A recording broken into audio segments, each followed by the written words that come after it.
प्यारे दोस्तों, Zulfi knowledge land world में खुशामदीद। गाजी नॉवेल।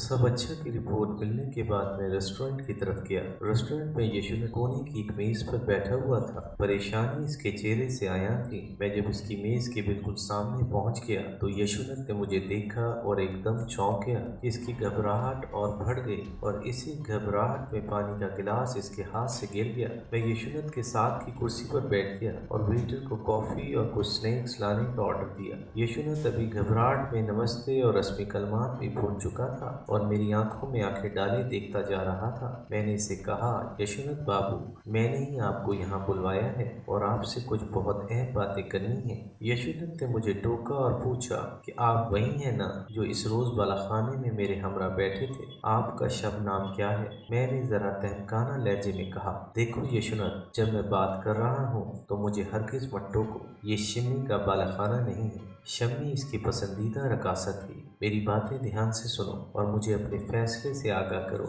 वो हैरान मुझे तके जा रहा था। मैंने एक एक करके इसके लड़के और लड़कियों की तस्वीर इसके सामने रख दी और इनके नाम भी बता दिए। फिर इसकी लड़की के स्कूल में और इसकी उस्तानी लड़की के आशना की तस्वीर भी सामने रख दी। इन तस्वीर के देखने के बाद मैं इसका रद्द-ए-अमल देखना चाहता था। इससे पहले कि वो कुछ बोले मैंने कहा, यशुनत, मैं तुम्हारे और तुम्हारे घर के अफराद के बारे में इतना कुछ जानता हूँ जितना शायद तुम भी नहीं जानते, और तुम्हारे बारे में एक खास बात। और इसके साथी की झाड़ियों की ओट में ली गई 12 तस्वीर इसके सामने रख दी। यशुनत एक एक तस्वीर देखता जाता था और इसकी परेशानी और घबराहट बढ़ती जाती थी। आधी तस्वीरें देखकर ही वो हौसला छोड़ बैठा। इसकी पेशानी पसीने से भीग चुकी थी। फिर हकीकत इसका जिस्म कांप रहा था। मैंने ये तस्वीरें इसके सामने से उठा ली। यशुनत कहने लगा, इस औरत जरी को मैं बिल्कुल नहीं जानता।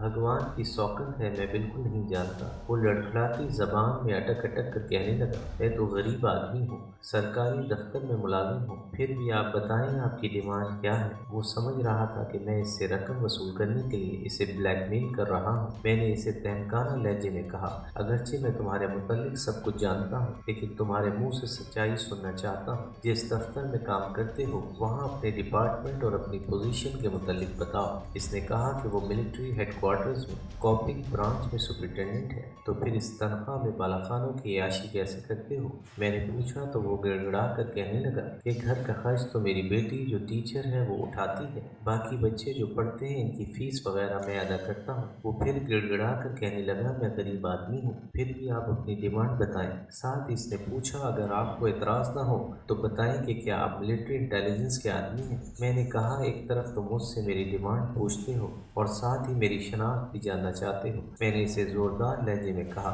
यशुनत, मैं यहाँ तुम्हारे सवालों का जवाब देने नहीं आया। तुम चारों तरफ से घिर चुके हो। तुम्हारी ये तस्वीरें, ये कहते हुए मैंने तस्वीरें जेब से दोबारा निकाल कर मेज पर रख दी, तुमको तबाह बर्बाद कर सकती हैं। तुम अपनी जिंदगी का बकिया हिस्सा जेल में गुजारोगे। इस औरत के साथ तुम्हारी इस हालत में हाथों में नोट पकड़े हुए ये तस्वीर ही तुम्हें जेल में बकिया जिंदगी चक्की पीस कर गुजारने के लिए काफी है। तुम्हारी औलाद और तुम्हारे रिश्तेदार जब तुम्हारी जिंदगी का ये घनौना रूप देखेंगे तो तुम पर नफरीन भेजेंगे। तुम्हारी लड़कियां बिन ब्याही रह जाएंगी और बिलाखिर भाग जाएंगी। तुम्हारी टीचर बेटी को मुलाजमत से फौरी निकाल दिया जाएगा। और सबसे बड़ी और अहम बात कि अगर तुमने मेरे साथ ताउन न किया तो तुम्हें रेस्टोरेंट से निकलते ही गोली मार कर हलाक कर दिया जाएगा। गोली की बात सुनते ही यशुनत थर-थर कांपने लग गया। मैंने इसे कहा, ये इलाका मुसलमानों की अक्सरियत का है, यहाँ पर तुम्हारी लाश तक गायब कर दी जाएगी। दफ्तर से निकलने के बाद तुम्हारे यहाँ आने का किसी को इल्म नहीं। अपनी इन बातों का इस पर रद्द-ए-अमल देखने के लिए मैं जरा रुका।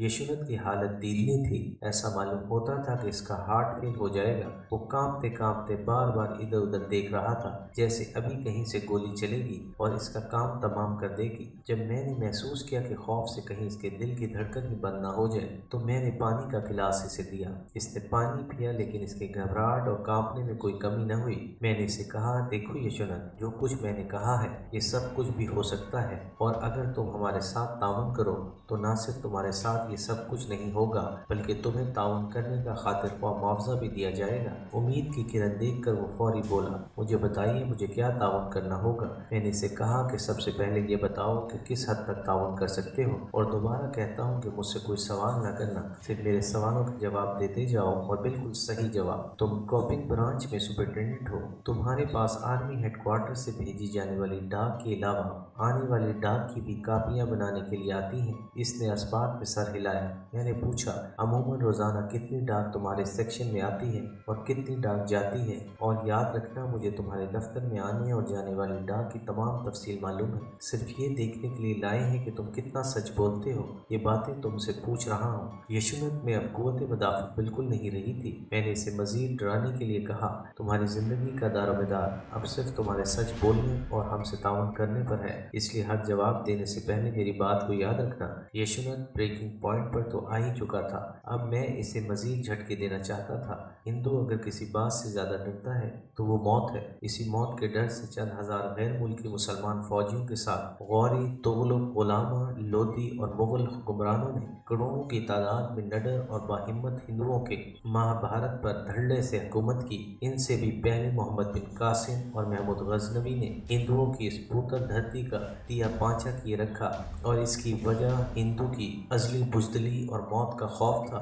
زندہ انسانوں کی قربانی دے کر وہ کالی ماتا سے طاقت حاصل کرنے کی پرارتھنا کرتے ہیں۔ کالی ماتا کا بت بھی انہوں نے اپنی بزدلی کو دور کرنے کے لیے بنایا ہے، لیکن پتھر کی یہ مورتیاں بھی ان کا خوف دور نہ کر سکی، جبکہ مسلمان کے لیے درجہ شہادت اس کی دنیا اور آخرت میں معراج کا نام ہے۔ رب ذوالجلال نے درجہ شہادت کو نہ صرف مسلمان کی زندگی اور آخرت کی معراج قرار دیا ہے، بلکہ شہید کا رتبہ اتنا بلند ہے کہ رب کریم نے قرآن مجید میں فرمایا ہے کہ شہیدوں کو مردہ مت کہو، وہ زندہ ہیں اور ہم انہیں رزق دیتے ہیں۔ قیامت کے روز شہید بلا حساب کتاب کے داخل جنت میں ہوں گے۔ شہادت کے بعد شہید کو جو اعلیٰ و عرفہ مقام ملتا ہے تو وہ خداوند کریم سے بار بار دنیا میں جانے اور شہادت پانے کی التجا کرتے ہیں۔ اور ہندو جن کے ہاں سورگ جنت اور نرک جہنم کا تصور تو ہے، اور ان کے یقین کے مطابق بھی نرک میں آگ ہی آگ ہے، شاید اسی آگ کا عادی بنانے کے لیے وہ مردہ ہندوؤں کو اس دنیا میں شمشان میں آگ کی نظر کر دیتے ہیں۔ یشونت نے مجھے بتایا کہ اوسطاً 30 سے 40 خطوط روزانہ مختلف ڈویژنوں سے آتے ہیں۔ ریجمنٹس اور بریگیڈز کو ہیڈ کوارٹرز کو ڈائریکٹ کانٹیکٹ کرنے یا خطوط لکھنے کی اجازت نہیں ہوتی، اور تقریباً اتنے ہی خطوط ہیڈ کوارٹرز سے باہر بھیجے جاتے ہیں۔ میں نے کلاسیفائڈ خطوط کے متعلق پوچھا تو یشونت نے بتایا کہ کلاسیفائڈ فائلوں میں لگنے کے لیے بھیج دیے جاتے ہیں، اور ان سب کے انچارج تم ہو۔ میرے اس سوال پر یشونت نے سر ہلا کر اسباق میں جواب دیا، اور کلاسیفائڈ اور اہم خطوط تم ہی ٹائپ کرتے ہوگے۔ میں نے یوں ہی سوال جڑ دیا، ایسے خطوط ایک کلرک ٹائپسٹ ٹائپ کرتا ہے، لیکن کریکشن کے لیے پہلے میرے پاس آتے ہیں۔ یشونت نے جواب دیا۔ میں نے چند لمحے تامل کے بعد یشونت سے پوچھا کہ کیا وہ میرے ساتھ تعاون کے لیے تیار ہے۔ یشونت نے جواب دیا، اس کے سوا چارہ بھی کیا ہے؟ میں نے کہا کہ ایک دوسری صورت بھی ہے، ریسٹورنٹ کے باہر تمہیں گولی مار کر تمہارا کام تمام کر دیتے ہیں اور تم تعاون کے جھنجٹ سے بچ جاؤ گے۔ یشونت نے میرا ہاتھ پکڑ لیا اور التجائی لہجے میں کہنے لگا، نہیں نہیں سر، ایسا نہ کیجیے گا، میں آپ کے لیے ہر کام کرنے کو تیار ہوں۔ ایپیسوڈ 21 اختتام پذیر ہوئی۔